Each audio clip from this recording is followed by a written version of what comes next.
நாமக்கல் மாவட்டத்தில் நடந்த 2 அதிபயங்கர அமானுஷி திகில் சம்பவங்களை பற்றி தான் இன்றைய காணொளியில் முழுசாக பார்க்க போகிறோம். இது வரைக்கும் நம்ம சேனலில் சப்ஸ்கிரைப் பண்ணாதவங்க சப்ஸ்கிரைப் பண்ணிக்கங்க. வாங்க டேரெக்டாக ஷோக்குள்ளே போகலாம்.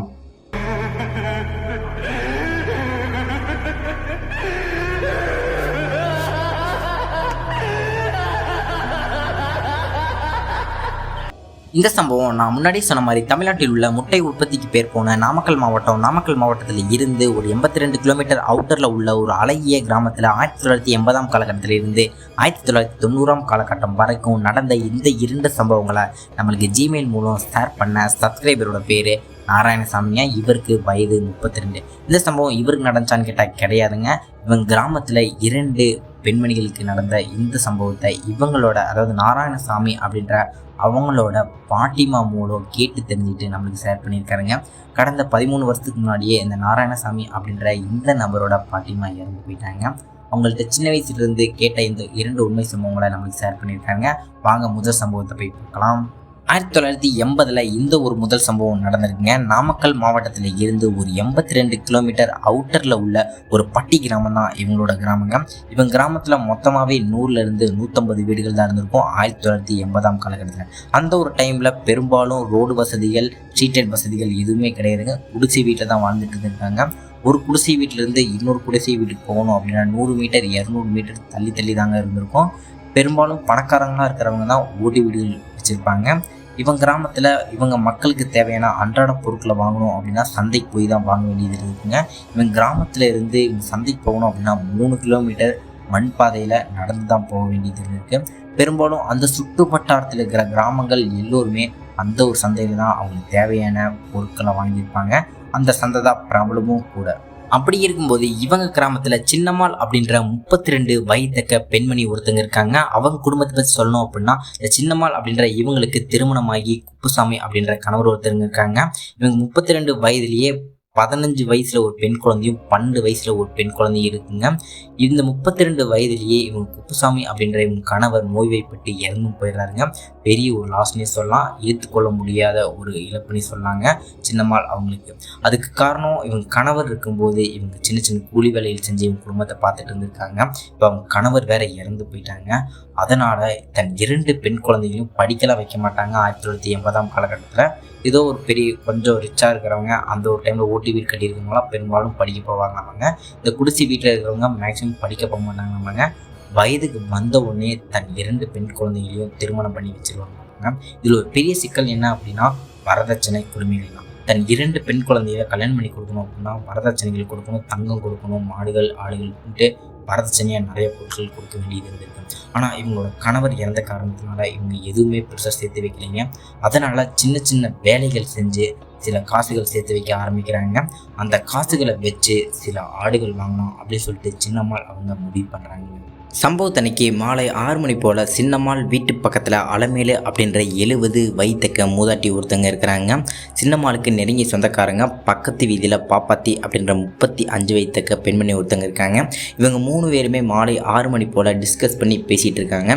அதுக்கு சின்னம்மாள் என்ன சொல்கிறாங்க அப்படின்னா, நான் சின்ன கூலி வேலை செஞ்சு பணம் கொஞ்சம் சேர்த்து வச்சுருக்கேன். அது மூலம் சந்தையில் வாரத்தின் கடைசி நாளான சந்தையில் போய் அதிகாலையிலேயே ஆடுகளை வாங்கிட்டோம் அப்படின்னா நான் அது மூலம் வளர்த்து என்னோடய 2 பெண்களையும் கல்யாணம் பண்ணி கொடுக்குறதுக்கு கொஞ்சம் யூஸ்ஃபுல்லாக இருக்கும் அப்படின்னு சொல்லிட்டு பேசுகிறாங்க. அதை கேட்ட உடனே அலமேலு அப்படின்ற மூதாட்டி, சரி நாளைக்கு காலையில் ஒரு 4 மணி போயிடலாம், எழுந்தால் தான் நேரமாக போக முடியும், இல்லைனா ஆடுகளோட விலை நேரமாக விலையும் அதிகரிக்கும், குறைந்த விலையில் வாங்குறது கஷ்டம் அப்படின்னு சொல்லிட்டு அலமேலு மூதாட்டி அவங்க சின்னம்மாள் அவங்கள்ட்ட பாப்பாத்தி அவங்கள்ட்ட சொல்கிறாங்க. எல்லாம் அவங்க வீட்டில் போய் தூங்குங்க, நான் காலையில் வந்துட்டு உங்கள் கதவை தட்டி எழுப்புறேன், நம்ம சீக்கிரமாக போயிடலாம் அப்படின்னு சொல்லிட்டு அலமேலு மூதாட்டி சொல்கிறாங்க. அதை கேட்டோடனே சின்னம்மாள் அவங்களும் பாப்பாத்தி அவங்களும் அவங்கவுங்க வீட்டில் போய் தூங்கவும் ஆரம்பிக்கிறாங்க. பெரும்பாலும் கிராமத்தார்கள் 7 மணிக்கெலாம் தூங்கிடுவாங்க. அப்போனா தான் காலை ஒரு 5 மணி இல்லை 4 மணிக்கெலாம் எந்திரிக்க முடியுங்க. அவங்க வீட்டில் போய் தூங்கவும் ஆரம்பிக்கிறாங்க. இந்த சின்னம்மாள் அவங்கள பொறுத்தளவுக்கு படுத்த உடனே ஆழ்ந்த உறக்கத்துக்கு போயிடுவாங்களாமாங்க. அதே மாதிரி ஆழ்ந்த உறக்கத்துக்கும் போயிட்டாங்க. ஆழ்ந்த உறக்கத்துக்கு போகும்போது சின்னம்மாள் வீட்டு கதவை யாரோ பயங்கரமாக தட்டுற சத்தம் கேட்குதுங்க. என்னடா யாரோ கதவை தட்டுறாங்களே அப்படின்னு சொல்லிட்டு சின்னம்மாள் அவங்க கதவை திறந்து பார்க்கும்போது வெளியே நிற்கிறது அலமேலு மூதாட்டிங்க. சொல்லுங்கம்மா என்னாச்சு அப்படின்னு சொல்லி கேட்கும்போது, வா டைம் ஆயிடுச்சுல, காலை 4 மணி ஆயிடுச்சு, நான் தான் கதை தட்டுறேன் ஒன்று சொன்னேன்ல அப்படின்னு சொல்லிட்டு அலமேலு மூதாட்டி சொல்கிறாங்க. அதுக்குள்ளேயும் மணி 4 ஆயிடுச்சா அப்படின்னு சொல்லிட்டு தூக்க கலக்கத்திலேயே கை கால் மூஞ்சிலாம் கழுவிட்டு சந்தைக்கு போக ஆரம்பிக்கிறாங்க. சந்தைக்கு போகிற வழியில தான் பாப்பாத்தி அவங்க வீடுங்க. அவங்க வீட்டுக்கு போகிறதுக்கு முன்னாடியே மூதாட்டி இந்த வழியாக போக வேணாம், நம்ம வேறு வழியாக போகலாம் அப்படின்னு சொல்கிறாங்க. ஏன்னா சின்னம்மாள் என்ன சொல்கிறாங்கன்னா, போகிற வழியில தான் பாப்பாத்தி அவங்க வீடு இருக்குது, பாப்பாத்தியும் கூட்டிகிட்டு போகலாம் அப்படின்னு சொல்கிறாங்க. நான் பாப்பாத்தி தான் முதல்ல நான் எழுப்ப போனேன். கதவை தட்டி இருக்கும்போது அவங்க வீட்டில் பாப்பாத்தி அவங்க உடம்பு சரியில்லாமல் இருக்கிறாங்க அப்படின்னு சொல்லிட்டு அவங்க அப்பா அம்மா கிட்ட சொன்னாங்க. அதனால தான் நான் பாப்பாத்தி அவங்கள எழுப்பாமல் உங்க வீட்டுக்கு வந்து உனையை எழுப்பினேன் அப்படின்னு சொல்லிட்டு சின்னம்மாள் அவங்கள்ட்ட அலமேலு மூதாட்டி சொல்கிறாங்க. அதை கேட்டோடனே பயங்கர ஆச்சரியமாக இருந்து சின்னம்மா பார்க்குறாங்க. ஏன்னா நேற்று 6 மணி போல் தான் நல்லா பேசிகிட்டு இருந்தாங்க, திடீர்னு உடம்பு சரியில்லையே அப்படின்னு சொல்லிட்டு ரொம்ப ஆச்சரியமாக பார்க்குறாங்க. இருந்தாலும் பெரிய விஷயமா எடுத்துக்கலைங்க. ஏன்னா அடிக்கடி உடம்பு சரியில்லாமல் போகிறது நார்மல் தான் அப்படின்னு சொல்லிட்டு அது பெரிய விஷயமா எடுத்துக்காமல் இருந்திருக்காங்க சின்னம்மாள். அலமேலு மூதாட்டி சொன்ன மாதிரி பாப்பாத்தி அவங்க வீட்டு வழியாக போகாமல் வேறொரு மண்பாதை வழியாக சின்னம்மாள் அவங்களும் அலமேலு அவங்களும் நடந்து போக ஆரம்பிக்கிறாங்க. ஒரு 100 மீட்டர் 200 மீட்டர் நடந்து போனதுக்கு அப்புறம் சின்னம்மாள் அவங்களுக்கு பயங்கர தூக்க கலக்க ஏற்படுதுங்க. ரொம்ப டயர்டாக ஃபீல் பண்ணுறாங்க. ஏன்னா வழக்கமாக விடிய காலையில் 5 மணிக்கெலாம் எந்திரிக்கிறதானே, ஆனால் இந்த அளவுக்கு டயர்டாக நான் ஃபீல் பண்ணதே இல்லையா அப்படின்னு சொல்லிட்டு அப்போ தான் யோசிக்கிறாங்க. அப்படியே அலமேலு மூதாட்டிக்கிட்ட கேள்வியும் எழுப்புறாங்க. நம்ம ரொம்ப சீக்கிரமாக எழுந்திரிச்சிட்டோமா அப்படின்னு சொல்லிட்டு கேள்வி எழுப்புறாங்க. மணி 4:30 ஆச்சு, நம்ம லேட்டாக எழுந்திரிச்சிட்டோம், வா சீக்கிரமாக போகணும் அப்படின்னு சொல்லிட்டு அலமேலு மூதாட்டி கொஞ்சம் வேகமாக நடக்க ஆரம்பிக்கிறாங்க. அப்போ தான் சின்னம்மாள் அவங்களுக்கு விடிகாலையில் 4 மணிக்குள்ள எழுந்திரிச்சோம் அப்படின்னா சேவல்லாம் கூமே, அந்த சத்தமே எதுவுமே கேட்கலையே அப்படின்னு சொல்லிட்டு அப்போ தான் யோசிக்கிறாங்க. ஒருவேளை அதை நம்மளுக்கு கேட்காம இருந்திருக்குமோ, நம்ம எது தூக்கடத்தில் இருக்குன்னா நம்மளுக்கு தெரியலையோ அப்படின்னு சொல்லிட்டு அதையுமே பெரிய விஷயமா எடுத்துக்கவே இல்லைங்க சின்னம்மாள். அப்படி 1 கிலோமீட்டர் நடந்து போக ஆரம்பிச்சிட்டாங்க. அதுக்கப்புறம் தான் சின்னம்மாள் அவங்களுக்கு இன்னொரு யோசனை ஒன்று வருதுங்க. இந்த பாப்பாத்தி அப்படி அவங்க வீட்டில் அவங்க அப்பா அம்மா பக்கத்து கிராமத்தில் தான் இருப்பாங்க. நேற்று சாயங்காலம் வந்திருந்தாலும் கூட எங்கிட்ட சொல்லியிருப்பாங்களே, என் நெருங்கி சொந்தக்காரங்க தானே அப்படின்னு சொல்லிட்டு அப்பா தான் யோசிக்கிறாங்க. ஏன்னா பாப்பாத்தி அவங்க வீட்டில் அவங்களோட கணவர் 2 குழந்தைங்க தான் இருந்திருக்காங்க. ஆனால் அலமேலு மூதாட்டி அவங்க அப்பா அம்மா இருந்தாங்க, உடம்பு சரியில்லைன்னு வேறு சொன்னாங்க அப்படின்னு சொல்லிட்டு சொல்லும்போது அவங்களுக்கு அப்பா தான் ஒரு ஏதோ தப்பாக இருக்குது அப்படின்னு சொல்லிட்டு அப்போ தான் யோசிக்கிறாங்க சின்னம்மாள். அதுக்கப்புறம் 1 கிலோமீட்டர் தாண்டி வந்துட்டோம். மணி 4:30 ஆயிடுச்சு அப்படின்னா வானங்கள் கொஞ்சம் செவக்க ஆரம்பிக்கும். ஆனால் இது இருண்ட மாதிரியே இருக்கேன்னு சொல்லிட்டு கொஞ்சம் விசித்திரமாக தோணுதுங்க சின்னம்மாள் அவங்களுக்கு. அந்த ஒரு டைமில் அலமேன்ற மூதாட்டி கொஞ்சம் வேகமாக நடந்து போக ஆரம்பிக்கிறாங்க. வயதுக்கு தகுந்த மாதிரி நடந்துக்க மாட்டேங்கிறாங்க. ஏன்னா இளம்பெண் மாதிரி வேகமாக நடக்க ஆரம்பிக்கிறாங்க. அவங்களுக்கு ஈடாக நடக்கவே முடியலைங்க சின்னம்மாள் அவங்களால. அதனால் அலமேல் மூதாட்டி கொஞ்சம் பொறுமையாக நடந்து போகணும்னு சொல்கிறாங்க. அதுக்கு அலமேல் மூதாட்டி ஆடுகள் வித்துரும், கொஞ்சம் வேகமாக வா அப்படின்னு சொல்லிட்டு விகாரமான பேச்சில் பேசவும் ஆரம்பிக்கிறாங்க. அந்த ஒரு டைமில் கொஞ்சம் பயம் வர ஆரம்பிக்குதுங்க சின்னம்மாள் அவங்களுக்கு. அவங்களுக்கு ஈக்குவலாக நடந்தும் போக ஆரம்பிக்கிறாங்க சின்னம்மாள். அப்படி நடந்து போயிட்டு இருக்கும்போது ஒரு விசித்திரமான காட்சி காண்றாங்க சின்னம்மாள் அவங்க. யதார்த்தமாக அலமேலு மூதாட்டி காலை பார்க்குறாங்க. பார்த்தோன்னே உச்சக்கட்ட பயத்துக்கே போயிட்டாங்க சொல்லணும் சின்னம்மாள் அவங்க. ஏன்னா அலமேலு மூதாட்டி கால், அதாவது சேலை கீழே இருக்கிற உள்ளங்கால்கள் எதுவுமே இல்லைங்க. அப்படி காற்றுல மிதந்து வர மாதிரி சின்னம்மாள் அவங்களுக்கு தெரியுது. அதை பார்த்தோன்னே இது ஏதோ தப்பாக இருக்குது, இது அலமேலு மூதாட்டி கிடையாது அப்படின்னு சொல்லிட்டு அப்போ தான் அவங்களுக்கு புரிய வருதுங்க. அந்த ஒரு டைமில் அலமேலு மூதாட்டி இன்னுமே வேகமாக நடக்க ஆரம்பிக்கிறாங்க. வேகமாக நடக்கிறது மட்டும் இல்லாமல் சந்தைக்கு நேராக போகணுங்க. இன்னும் ஒரு 1.5 கிலோமீட்டர் நடந்து போனால் சந்தைக்கு போயிடலாம். ஆனால் அலமேலு மூதாட்டி இடதுபுறத்தில் ஒரு காட்டு வழி பாதைக்கு நடந்து போக ஆரம்பிக்கிறாங்க தனியாக. அப்படி பின்னாடி வந்துட்டு இருந்த சின்னம்மாள் அலமேலு மூதாட்டி எங்கம்மா இந்த வழியாக நடந்து போறீங்க அப்படின்னு சொல்லிக்கும்போது, இந்த வழியாக போனால் ரொம்ப சீக்கிரமாக போயிடலாம் சந்தைக்கு, நீ இந்த வழியாக வா அப்படின்னு சொல்லிட்டு அந்த அலமேலு மூதாட்டி விகாரமாக பேச ஆரம்பிக்கிறாங்க. அந்த ஒரு டைமில் விசித்திரமான சம்பவம் மறுபடியும் அங்கே ஒன்று நடக்குதுங்க. தூரத்தில் அந்த சந்தையிலிருந்து வர வழியில் ஒரு மாட்டு வண்டியில் ஒரு நபர் தனியாக மாட்டு வண்டியில் வந்துக்கிட்டு இருக்காருங்க. அதை பார்த்த உடனே தான் சின்னம்மாள் அவங்களுக்கு மன நிம்மதியே கிடைக்குதுங்க. மாட்டு வண்டி கிட்ட வர வர இடதுபுறத்தில் காட்டு வழியில் போன அலமேல்ன்ற மூதாட்டி இன்னுமே வேகமாக தனியாக அந்த காட்டுப்பாதையில் நடந்து போயிட்டு இருக்காங்க.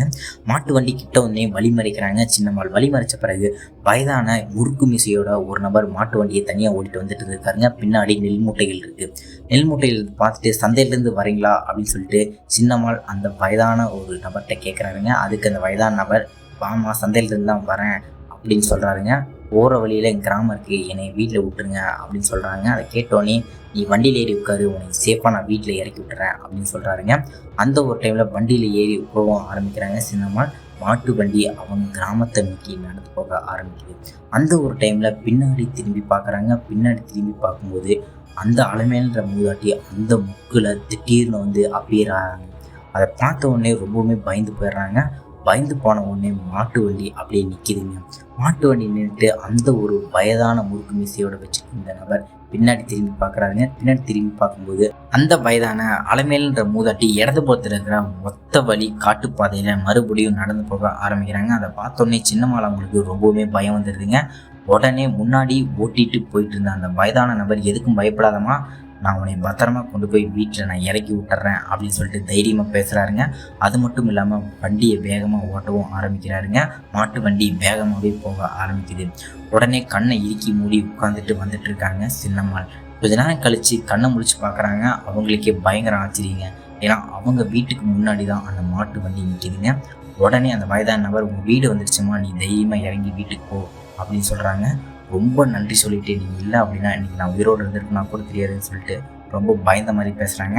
அதெல்லாம் ஒன்றும் நடக்காது அப்படின்னு சொல்லிட்டு அந்த வயதான நபர் வந்த வழியாக மாட்டு வண்டி திருப்பி போக ஆரம்பிக்கிறாருங்க சந்தையை பார்த்துட்டு. அதை பார்த்தோன்னே சின்னம்மாள் அவங்களுக்கு பயங்கர ஆச்சரியங்க. ஏன்னா நம்மளோட கிராமத்தை தாண்டி போனால் தான் அந்த வயதான நபரோட கிராமம் இருக்குன்னு நம்மள்ட்ட சொன்னார். ஆனால் இப்போ அந்த கிராமத்து வழியாக போகாமல் வந்த வழியாக மாட்டு வண்டி திருப்பி சந்தையை பார்த்து போயிட்டுருக்காரு அப்படின்னு சொல்லிட்டு ஆச்சரியத்தோடு மன நிம்மதியோட அவங்க வீட்டுக்குள்ளே போகிறாங்க. வீட்டுக்குள்ளே போகும்போது சின்னம்மாளோட பெரிய பொண்ணு அவங்க தூக்கத்துலேருந்து எந்திரிச்சு உட்காந்துட்டு இருந்திருக்காங்க. தூக்கம் சுத்தமாக வரல போல் அப்படின்றனால உட்காந்துருப்பாங்களா எனக்கு தெரியலைங்க. சின்னம்மாள் போயிட்டு, என்னம்மா என்னதில் முழிச்சிருக்கே அப்படின்னு சொல்லிட்டு கேட்கும்போது, அம்மா எனக்கு ஒரு கனவு வந்துச்சுமா, அந்த கனவில் ஒரு பயங்கரமான ஒரு காட்சி நான் பார்த்தேன் அப்படின்னு சொல்கிறாங்க. அது ஒரு பக்கம் இருக்கும். டைம் என்ன அப்படின்னு சொல்லிட்டு பார்க்கும்போது மணி 1:30 ஆகுதுங்க. 1:30 மணிக்கு நம்மளை சந்தை வழியாக நடந்து போயிருக்குமே. அப்போ அந்த வயதான மூதாட்டி, அலமேல்ன்ற மூதாட்டி, அந்த மூதாட்டியே கிடையாது, அது ஒரு அமானுஷ்யமான ஒரு நிகழ்வு அப்படின்னு சொல்லிட்டு அப்போ தான் சின்னம்மாள் அவங்களுக்கு யோசனையே வருதுங்க. நல்ல வழியாக அந்த வயதான நபர் நம்மளை காப்பாற்றிட்டாரு அப்படின்னு சொல்லிட்டு யோசிக்கும்போது தான் என்ன நடந்துச்சு அப்படின்னு சொல்லிட்டு அவங்க பெரிய பொண்ணுகிட்ட கேட்குறாங்க. பெரிய பொண்ணு ஒரு பயங்கரமான கனவு ஒன்று கண்டிருக்காங்க. அந்த கனவையும் சொல்லவும் ஆரம்பிக்க, அம்மா, நீ நடுராத்திரியில் நம்ம வீட்டு கதவை திறந்து மண்பாதை வழியாக தனியாக சந்தையை நோக்கி நடந்து போயிட்டு இருந்த ஒரு கட்டத்துக்கு மேலே உனக்கு முன்னாடி கருகருன்னு ஒரு உருவம் நடந்து போகிறத நான் பார்த்தேன் என் கனவுல. அதுக்கப்புறம் அதை பார்த்தோன்னே நீ ரொம்ப பயந்த மாதிரி எனக்கு தெரிஞ்சிச்சு. அந்த கருகருன்னு இருக்கிற உருவம் ஒரு கட்டத்துக்கு மேலே வேறொரு வழியாக நடந்து போக ஆரம்பிச்சிச்சுமா. அதை பார்த்துனே ரொம்ப பயந்து தனியாக நீ நின்றுட்டு இருந்த. அந்த ஒரு டைமில் தான் 2 குதிரையில் ஒரு குதிரையில் கம்பீரமாக மீசை வச்சுட்டு ஒரு ஆள் அருவாளை கையில் எடுத்துகிட்டு குதிரையில் வந்துட்டு இருந்தார். இன்னொரு குதிரை ஃப்ரீயாக வந்துட்டு இருந்தேன். அந்த ஒரு குதிரையில் தான் நீ ஏறி வீடு வரைக்கும் வந்ததை என் கனவுல நான் பார்த்தமா அப்படின்னு சொல்லும்போதே சின்னம்மாள் அவங்களுக்கு கண்ணில் தண்ணீரே வந்துடுச்சுங்க. ஏன்னா அவங்க காவல் தெய்வமான ஐயனார் சாமி தாங்க இப்போ அவங்கள காப்பாற்றிருக்கு. இதெல்லாம் ஒன்று விடாமல் தன் பொண்ணு சொன்னதை பார்த்தோன்னே அடுத்த நாள் காலையில் காவல் தெய்வமான ஐயனார் சாமிக்கு போயிட்டு பூஜையெல்லாம் போட்டுட்டு நடந்த விஷயத்தை எல்லாத்தையும் கிராமம் முழுக்க சொல்லியிருந்திருக்காங்க சின்னம்மாள். இதை கேட்டோடனே அலமேல்ன்ற மூதாட்டி, பாப்பாத்தி அப்படின்ற அவங்களோட நெருங்கிய சொந்தக்காரங்க கேட்டோடனே பயங்கர ஆச்சரியப்பட்டிருக்காங்க. ஏன்னா இதுக்கெல்லாம் காரணம் மினி அப்படின்னு சொல்லிட்டு ஒரு அமானுஷ்யமான ஒரு பேயினே சொல்லாங்க. ஏன்னா மனுஷனோட உருவத்தில் ரொம்ப தூரம் கூட்டிகிட்டு போய் நம்மளை அடிச்சே கொண்டுரும் அப்படின்னு சொல்லுவாங்க கிராமத்தார்கள். ஒரு வழியாக இவங்க காவல் தெய்வமான ஐயனார் சாமி எப்படி காப்பாற்றிட்டாருங்க. இந்த சம்பவத்தை பற்றி உங்களோட கருத்துக்கள்னு சொல்லிட்டு கமெண்ட் பாக்ஸில் கமெண்ட் பண்ணுங்கள். வாங்க நாங்கள் 2ஆம் சம்பவத்துக்குள்ளே போகலாம். இந்த 2ஆம் சம்பவம் 1990 காலகட்டத்தில் நடந்ததுங்க. நான் முதல் சம்பவம் சொன்ன கிராமத்தை நெருங்கி பக்கத்து கிராமத்தில் நடந்தது தான் இந்த சம்பவம். இந்த பக்கத்து கிராமத்தில் பத்மாவதி அப்படின்னு சொல்லிட்டு 60 வயதுக்க மூதாட்டி இருக்காங்க. அந்த மூதாட்டி குடும்பத்தை பற்றி சொல்லணும் அப்படின்னா அவங்களுக்கு திருமணமாகி கணவர் இருக்காங்க. கணவர் ஒரு 5-6 வருஷத்துக்கு முன்னாடி இறந்துட்டாராமாங்க. ஆனால் 2 பசங்களுக்கும் திருமணம் பண்ணி வச்சு பக்கத்து கிராமத்தில் நல்லபடியாக வாழ்ந்துட்டு இருந்திருக்காங்க. இந்த மூதாட்டி பற்றி சொல்லணும் அப்படின்னா இவங்க பிரசவத்தில் பிரபலம் அப்படின்னு சொல்லாங்க. சுற்று வட்டாரத்தில் இருக்கிற கிராமத்தில் யாருக்கு கர்ப்பிணி பெண்களுக்கு பிரசவம் பார்க்கறதா இருந்தாலும் இந்த ஒரு மூதாட்டி தான் முன்னாடி கூப்பிடுவாங்க நாங்க. ஏன்னா பிரசவத்தில் ரொம்பவுமே அனுபவம் பெற்ற ஒரு மூதாட்டி தான் இந்த பத்மாவதி அப்படின்ற இந்த மூதாட்டி தாங்க. சுற்று வட்டாரத்தில் இருக்கிற எல்லா சமுதாய கிராமத்தாரும் இந்த ஒரு மூதாட்டியை தான் பிரசவத்துக்கு கூப்பிடுவாங்க. ரொம்பவுமே அனுபவம் பெற்ற ஒரு மூதாட்டினே சொல்லாங்க. பிரசவம் பார்த்த பிறகு பணம்லாம் வாங்க மாட்டாங்க, ஒரு சேவையாகவே செஞ்சுட்டு இருக்காங்க. நல்ல குணம் உடைய ஒரு மூதாட்டினே சொல்லாங்க. நேரம் காலம் பார்க்காம போய் பிரசவம் பார்த்து தருவாங்களாமாங்க. அந்த அளவுக்கு பிரபலம் அப்படின்னா பத்மாவதி அப்படின்ற அந்த மூதாட்டி தாங்க. சம்பவத்தன்னைக்கு நைட்டு ஆழ்ந்த உறக்கத்தில் இரவு நேரத்தில் பத்மாவின்ற மூதாட்டி அவங்க வீட்டில் தூங்கிட்டு இருந்திருக்காங்க. நள்ளிரவு நேரத்தில் அவங்களோட வீட்டு கதவை யாரோ தட்டுற சத்தம் கேட்குதுங்க. உடனே தூக்கத்திலேருந்து எந்திரிச்சிட்றாங்க பத்மாவதி அப்படின்ற அந்த மூதாட்டி. கதவை திறந்து போய் பார்க்கும்போது வெளியே மழை கொஞ்சம் பேஞ்சிட்டு இருக்குங்க லேசாக. அந்த ஒரு டைமில் கழுத்தில் துண்டு வச்சுட்டு வேட்டி மட்டும் கட்டிட்டு ஒரு 40 வயதுக்க ஒரு நபர் மழையில் நனைஞ்சிட்டே வீட்டு கதவை தட்டி வெளியே நின்றுட்டு இருந்திருக்காருங்க. யாருப்பா உனக்கு என்ன வேணும் அப்படின்னு சொல்லிட்டு இந்த பத்மாவின்ற மூதாட்டி சொல்கிறாங்க. அதை கேட்டோடனே 40 வயதுக்கு அந்த ஒரு நபர், நான் பக்கத்து கிராமத்தை சேர்ந்தவன், என்னோட மனைவியோட அம்மா வீட்டுக்கு நாங்கள் போயிட்டு இருந்த வழியில் எங்கள் மனைவி கர்ப்பமாக இருந்த காரணத்தினால வலி ஏற்பட்டு இருந்திருக்கு. மலையில் நினையாம அந்த சந்தனக்காடு அப்படின்னு சொல்லிட்டு பக்கத்தில் ஒரு மலை இருக்குங்க. அந்த மலை பக்கத்தில் ஒரு குகை ஒன்று இருக்கும். அந்த குகையில தான் என்னோட மனைவி நான் சேஃபாக படுக்க வச்சுட்டு இருந்திருக்கேன். நீங்கள் பிரசவம் பார்த்து கொடுத்தீங்கன்னா ரொம்ப நல்லாயிருக்கும். நீங்கள் தான் பிரசவத்தில் அனுபவம் வாய்ந்த மூதாட்டி அப்படின்னு சொல்லிட்டு நான் கேள்விப்பட்டேன் அப்படின்னு சொல்லிட்டு அந்த ஒரு நபர் சொல்கிறாருங்க. அதை கேட்டோன்னே இந்த பத்மாவதி அப்படின்ற இந்த ஒரு மூதாட்டி எதுவுமே பேசாமல் வாப்பா போய் பிரசவம் பார்த்துறேன் அப்படின்னு சொல்லிட்டு அந்த ஒரு லேசான மலையிலையும் துண்டை தலையில் வச்சுக்கிட்டு நடந்து போக ஆரம்பிச்சிருக்காங்க நள்ளிரவு நேரத்தில். அந்த ஒரு நள்ளிரவு நேரத்துலையும் 1 கிலோமீட்டர் நடந்து போகணுங்க. 1 கிலோமீட்டர் நடந்து போனால் தான் அந்த சந்தனக்காடு அப்படின்ற அந்த ஏரியா வரும். அந்த ஒரு காட்டுப்பகுதியில் மலை இருக்கும். அந்த மலையில் குகை ஒன்று இருக்குங்க. அது இந்த மூதாட்டிக்குமே தெரியும். சரி, அந்த வழியாக இவ்வளோ தூரம் நடந்துருக்கேப்பா இந்நேரத்தில் அப்படின்னு கேட்கும்போது, நான் அப்படியே நைட்டாக அவங்க அம்மாவுக்கு சண்டைன்னு சொல்லிட்டு வீட்டுக்கு வரைக்கும் வந்துட்டு இருந்தேன். வந்த வழியில் இந்த மாதிரி ஆயிடுச்சு அப்படின்னு சொல்லிட்டு அந்த ஒரு நபர் சொல்கிறாருங்க. அப்படியே மலையிலே துண்டை தலையில் போட்டு 2 பேருமே பொறுமையாக நடந்து போக ஆரம்பிக்கிறாங்க. ரொம்ப நேரம் மலையிலேயே நனைஞ்சு நடந்து போய் அந்த ஒரு குகையை ரீச் பண்ணிடுறாங்க. அந்த பத்மாவதின்ற மூதாட்டியும் அந்த ஒரு நபரும் ரீச் பண்ண பிறகு குகைக்குள்ளே போய் என்ட்ராகி பார்க்கும்போது உண்மையிலேயே அங்கே ஒரு பெண்மணி பிரசவத்தில் வலி தாங்க முடியாமல் கத்திட்டு இருந்திருக்காங்க. அது என்னோட மனைவி தான். நீ வெளியே இருப்பா, நான் உள்ளே போய் பிரசவம் பார்த்துட்டு வந்துடுறேன் அப்படின்னு சொல்லிட்டு மூதாட்டி அந்த நபர்கிட்ட சொல்கிறாருங்க. அதுக்கு அந்த நபர் ஓகே சொல்லிடுறாரு. உள்ளே போயிட்டு பாட்டிமா கட்டிட்டு இருந்த சேலையை ஸ்டைலாம் கட்டிட்டு அந்த பெண்மணிக்கு பிரசவம் பார்க்க ஆரம்பிக்கிறாங்க. கொஞ்ச நேரம் கழிச்சு பிரசவம் பார்த்த பிறகு குழந்தையும் வெளியே வர ஆரம்பிக்குதுங்க. அங்கே ஒரு பயங்கரமான சம்பவம் அதுக்கப்புறம் தான் நடக்கவும் ஆரம்பிக்குது. முறையாக குழந்தையோட தலை வெளியே வரும்போது பெண்களுக்கு எந்த அளவுக்கு தலைமுடி பெருசாக இருக்குமோ அந்த அளவுக்கு அந்த குழந்தைக்கு தலைமுடி கீழே வரைக்கும் இருக்குங்க. அதை பார்த்தோன்னே பாட்டிமாவுக்கு உச்சக்கட்ட பயமே வந்துருச்சுங்க. என்னடா குழந்தைக்கு இவ்வளோ முடி, இது வரைக்கும் நம்ம பார்த்த பிரசவத்திலே இது ரொம்பவுமே விசித்திரமா இருக்கே அப்படின்னு சொல்லிட்டு அப்பதான் யோசிக்கிறாங்க. குழந்தைய வெளியே எடுக்கும்போது குழந்தை கருகருன்னு இருக்குங்க. அதை பார்த்தோன்னே இன்னுமே பயம் அதிகமாகுது. குழந்தையோட கையில நகங்கள் ரொம்பவுமே பெருசா இருக்குது. பல்லெல்லாம் வேற முளைச்சிட்டு இருந்திருக்கு. இதை பார்த்தோன்னே அந்த குழந்தைய கையில வைக்கும் போதே நடுங்க ஆரம்பிக்குதுங்க அந்த ஒரு மூதாட்டிக்கு. அதை கையில எடுத்தோடனே அந்த மூதாட்டி பயத்தை வெளிக்காட்டாம, உனக்கு ஆம்பளை புள்ள பிறந்திருக்குமா அப்படின்னு சொல்லிட்டு அந்த பெண்மணிட்டு சொல்றாங்க. அந்த பெண்மணி சிரிச்சுக்கிட்டே அந்த ஒரு பெண்மணி என்னோட குழந்தைய என் கையில கொடுங்கம்மா அப்படின்னு சொல்லிட்டு அந்த மூதாட்டிட்டு சொல்றாங்க. தொப்புள் குடியை கட் பண்ணிட்டு அந்த குழந்தைய பக்கத்துல கொண்டு போய் அவங்க அம்மா பக்கத்துல வைக்கிறாங்க. வச்ச உடனே அந்த குழந்தை பயங்கரமா சிரிக்குதுங்க. விகாரமான சிரிப்பு அப்படின்னே சொல்லலாம். அதை பார்த்தோன்னே மூதாட்டிக்கு தூக்கி வாரி போட்டுச்சுங்க. இந்த சத்தத்தை கேட்ட உடனே வெளியில இருந்து 40 வயதுக்கு அந்த நபர் உள்ள சிரிச்சுக்கிட்டு என்றாருங்க. தலகால் புரியாம மேலையும் கீழையும் குதிக்கிறாரு. எனக்கு குழந்தை பிறந்துச்சு, எனக்கு ரொம்ப சந்தோஷமா இருக்குன்னு சொல்லிட்டு அவரோட ஆடாத ஆட்டமே கிடையாதாமாங்க அந்த ஒரு குகையிலையும் கூட. இந்த கணவர் மனைவி இந்த குழந்தை 3 பேருமே சிரிக்கிற சத்தத்தை கேட்டு இவங்க மனுஷங்களே கிடையாது அப்படின்னு சொல்லிட்டு அந்த மூதாட்டிக்கு அப்பதான் யோசனையே வருதுங்க.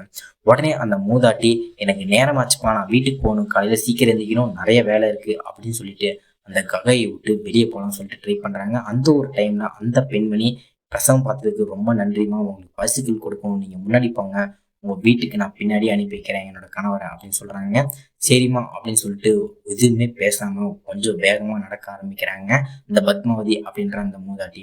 ஒரு கட்டமா மண்பாதையில நடந்துருக்க பின்னாடி யாரோ ஃபாலோ பண்ற மாதிரியே அந்த மூதாட்டிக்கு தோண ஆரம்பிக்குதுங்க. உடனே பயத்தை வெளிக்காட்டாம எப்படியோ வீட்டையே ரீச் பண்ணிடுறாங்க அந்த வயதான மூதாட்டி. வீட்டை ரீச் பண்ணதுக்கு அப்புறம் கதவை இறுக்கி சாத்திட்டு உள்ள போயிட்டு நடுநடுங்கி படுத்துட்டு இருந்திருக்காங்க. நடுநடுங்கி படுத்துட்டு இருக்கும்போது தூக்கமே சுத்தமா வரலீங்க. பயம். அந்த ஒரு டைம்ல தான் அந்த மூதாட்டி நடுங்கிட்டு நடந்த விஷயத்த யோசிச்சு பார்க்குறாங்க. யோசிச்சு பார்க்கும்போது நம்ம மனுஷனுக்கு போய் பிரசவம் பார்க்கல, ஒரு முனிக்கு தான் பிரசவம் பார்த்துருக்கோம் அப்படின்னு சொல்லிட்டு அப்பா தான் அந்த மூதாட்டிக்கு யோசனையே வருதுங்க. மனுஷ ரூபத்தில் வந்து தன் மனைவிக்கு பிரசவம் பார்க்க வச்சிருக்க அந்த முனி அப்படின்னு சொல்லிட்டு அப்பதான் யோசிக்கிறாங்க. வெளியே போனால் நம்மளை கொன்றோம் அப்படின்னு சொல்லிட்டு உள்ளேயே நடுங்கிட்டு வீட்டிலே இருந்திருக்காங்க. அந்த ஒரு டைமில் தான் மூதாட்டி கதவை யாரோ பயங்கரமாக தட்டுறாங்க. தட்ட சத்தத்தை கேட்டு மூதாட்டி யார் நீ அப்படின்னு சொல்லிட்டு ரொம்பவுமே பயத்திலேயே கேட்டுருந்துருக்காங்க. அந்த ஒரு டைமில் நான் தாம்மா என்னோட மனைவிக்கு நீங்கள் பிரசவம் பார்த்தீங்களே உங்களுக்கு பரிசு கொண்டு வந்திருக்கேன் அப்படின்னு சொல்கிறாங்க. கதவை திறந்தா நம்ம ஒரே அடி அடித்து நம்மளை கொண்டுரும் அப்படின்னு சொல்லிட்டு யோசிச்சுட்டே இருந்த அந்த மூதாட்டி எதா இருந்தாலும் கதவுக்கு வெளியில் திண்ணையில் வச்சுட்டு போயிருப்பா, நான் காலையில் எடுத்துக்கிறேன் அப்படின்னு சொல்கிறாங்க. பரவாயில்லமா கதவை திறங்க உங்களை பார்த்து கொடுத்துட்டு போகணும்னு சொல்லிட்டு நான் நினைக்கிறேன் அப்படின்னு சொல்லிட்டு அந்த ஒரு நம்பர் சொல்கிறாருங்க. இல்லை நீ வெளியே திண்ணையிலே வச்சுட்டு போ அப்படின்னு சொல்லிட்டு அந்த மூதாட்டி சொல்கிறாங்க. சரிம்மா அப்படின்னு சொல்லிட்டு வெளியே பரிசு பொருட்களை வச்சுட்டு போயிருந்துருக்காங்க. இரவு ஃபுல்லாக தூங்காமல் நடுக்கத்தில் பயத்தில் குளிர்காய்ச்சலே வந்துருச்சுங்க அந்த ஒரு மூதாட்டிக்கு. அந்த ஒரு டைமில் காலை 5 மணி போலெல்லாம் பக்கத்தில் இருந்த மூதாட்டிகள் எல்லாமே இந்த பத்மாவதி அப்படின்ற அந்த மூதாட்டி கதவை தட்டுறாங்க. ஏன்னா தண்ணி தெளித்து வாசல் கூட்டாமல் இருக்கிறாங்க. ஏன் இவ்வளோ நேரம் தூங்கிட்டு இருந்திருக்கா அப்படின்னு சொல்லிட்டு கதவை தட்டுறாங்க. பயத்தில் கதவை திறக்கிறாங்க. திறந்த உடனே எல்லா மூதாட்டியுமே ரொம்பவுமே விசித்திரமாக பார்க்குறாங்க இந்த பத்மாவதி அப்படின்ற அந்த மூதாட்டியை. ஏன் இப்படி இருக்க என்னாச்சு அப்படின்னு சொல்லி கேட்கும்போது நேற்று நைட்டு நடந்த விஷயத்தை எல்லாத்தையும் ஒன்று விடாமல் இந்த பத்மாவதின்ற மூதாட்டி சொல்கிறாங்க. அதை கேட்டோன்னே உச்சக்கட்ட பயத்துக்கே போயிருந்திருக்காங்க மற்ற எல்லோருமே.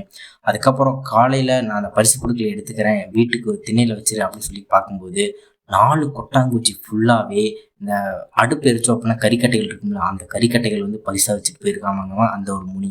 கதவு திறந்தோம் அப்படின்னா ஒரே அடியாக அடித்து கொண்டிருக்கோம் அப்படின்னு சொல்லிட்டு பக்கத்தில் இருக்கிற எல்லா மூதாட்டிகளும் சொல்லியிருந்திருக்காங்க. அந்த ஒரு டைமில் ரொம்பவுமே பய உச்சியில் இருந்த அந்த ஒரு மூதாட்டி சொன்ன 2 நாள்லேயே வீட்டில் குளிர்காய்ச்சலோட இறந்தே கிடந்திருக்காங்க. நம்மங்க அந்த பிரசவம் பார்த்த அந்த பத்மாவதி அப்படின்ற அந்த ஒரு மூதாட்டி. இந்த சம்பவம் அந்த கிராமத்தில் ஃபுல்லாகவே பரவுதுங்க. ரொம்பவுமே பயத்தோட உச்சியிலே இருந்திருக்காங்க. இந்த சம்பவத்துக்கு அப்புறம் ஒரு பிரபலமான அனுபவம் பெற்ற ஒரு பிரசவம் பார்க்குற மூதாட்டி இறந்து போயிட்டாங்க. அதுக்கப்புறம் இப்போ வரைக்கும் அந்த நாமக்கல்ன்ற அந்த ஊரில் இந்த சம்பவத்தை பற்றி கேட்டால் அந்த கிராமத்தார்கள் எல்லோருமே சொல்லுவாங்க அப்படின்னு சொல்லிட்டு இந்த நாராயணசாமி அப்படின்ற நம்மளுக்கு சென்ட் பண்ண நம்ம சப்ஸ்கிரைபர் சொல்லியிருக்காருங்க. இந்த சம்பவத்தை இந்த 2 சம்பவங்களையும் ஷேர் பண்ண நம்ம சப்ஸ்கிரைபரான நாராயணசாமி அவருக்கு ரொம்பவுமே நன்றி சொல்லிட்டு உங்கள் லைஃப்லையும் ஏதேனும் திகில் மற்றும் அமானுஷ திகில் சம்பவம் நடந்துருச்சுன்னா நம்மளோட ஜிமெயில் இல்லைன்னா நம்மளோட இன்ஸ்டாகிராம் ஐடி இருக்குது, அதை ஃபாலோ பண்ணிவிட்டு எனக்கு வாய்ஸ் நோட்டாக கூட சென்ட் பண்ணுங்கள். உங்களுக்கு நடந்த திகில் மற்றும் அமானுஷ திகில் சம்பவங்களை நம்மளோட யூடியூப் சேனல் கண்டிப்பாக அப்லோட் பண்ணுறேன். இந்த 2 சம்பவங்களை பற்றி உங்களோட கருத்துக்கள்னு சொல்லிட்டு கமெண்ட் பாக்ஸில் கமெண்ட் பண்ணுங்கள். அடுத்த ஒரு த்ரில்லிங்கான எபிசோடில் சந்திக்கும் வரை நான் உங்கள் மேடி.